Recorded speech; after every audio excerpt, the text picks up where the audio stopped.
নামতে নামতে ডাইরেক্ট ওদিকে ঢুকে দিল। ওখানে লোক দাঁড়িয়ে ছিল 20-25 জন। ব্রেক ফেল হলে তো সোজা যাওয়া দরকার, সোজা না গিয়ে ডান বাঁ হাতে ঢুকে গেল। পোল ছিল, পোল সমেত ওখানে ইয়ে করে দিল। এখানে তো অনেক লোক দাঁড়িয়ে থাকে। ওরা ছুটে চলে গেল, সাইড হয়ে গেল। কারো কিছু ক্ষতি হয়নি, এখানে তো বাসও দাঁড়ায়, কিন্তু ক্ষতি হয়নি কারো কিছু। গাড়িটা কি স্পিডে ছিল? স্পিড বলতে হালকার মধ্যেই নাম ছিল ভাই, ব্রেক ফেলে তো সোজা যাবে, তাহলে সোজা না গিয়ে বাঁ দিকে ঢুকে গেল। ব্রেক ধরেনি, ফ্লাইওভার থেকে নামছিলাম, গাড়িটা ব্রেক ধরেনি, দিয়ে আমি বাঁ দিকে গাড়িটা ঢুকিয়ে দিয়েছি।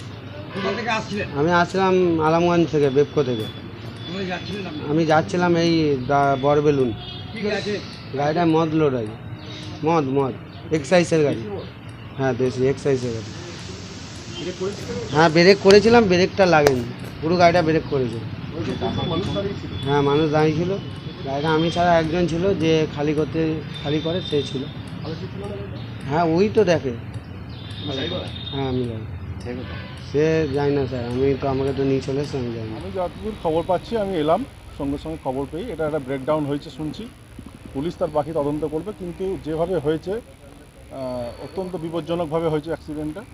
আর ফ্লাইওভার থেকে নামতে এখানে অনেক মানুষ দাঁড়ায় বাস ধরার জন্য, তো সেইটা আজকে ভাগ্যক্রমে বৃষ্টির জন্য হয়তো অনেক মানুষ সরে গেছে, নাহলে একটা বড়সড় দুর্ঘটনা ঘটতো, অনেকজনের প্রাণহানি হতো।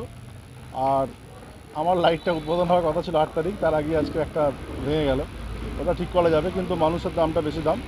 আর সবথেকে বড় ব্যাপার, লাইটটা ভেঙে আবার একটা বাড়ির মধ্যে ঢুকে পড়েছে, মানে সেখানেও কোনো বাড়ির লোক ছিল না, সেটাও একটা বড় মানে বাঁচোয়া, নাহলে ওই ঘরেও একজনের প্রাণহানি ঘটতো। তো আমি প্রশাসনের কাছে অনুরোধ করবো এটাই, যে ফ্লাইওভার থেকে নামতেই কোনো রকম পাবলিককে বা বাস দাঁড়ানোর জন্য ব্যবস্থা না করা হয়। আমি বারবার এটা বলে এসেছি, আমরাও নিজেরা দায়িত্ব করে ব্যানার দিয়েছিলাম, সেসব ছেড়ে দিয়েছে, মানে যারা বাস এখানে প্যাসেঞ্জার তোলে। জিনিসগুলো নিয়ে একটু ভাবা দরকার, কারণ আজ